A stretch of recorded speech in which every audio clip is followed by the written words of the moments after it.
ध्येय प्राप्त करण्यासाठी खूप मेहनत करावी लागते. दिवसातून बऱ्याच वेळा अभ्यास करावा लागतो. कधीकधी अभ्यास जास्त केल्यानंतर चिडचिड होते.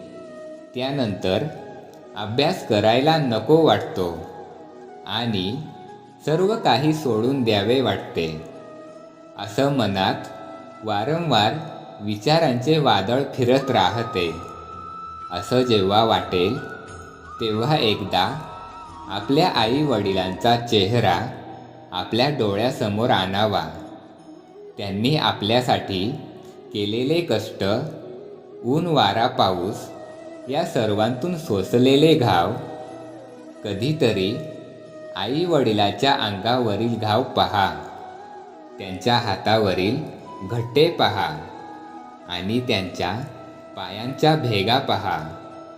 त्यांनी आपल्याला शिकवण्यासाठी जीवाचं रान केलेलं असतं, रक्ताचं पाणी केलेलं असतं. हे आपण कधी विसरायचं नसतं. आत्तापर्यंत आपण केलेल्या मेहनतीवर पाणी कधीच फेरू नका. ध्येयप्राप्तीचा रस्ता हा कधीच सरळ नसतो.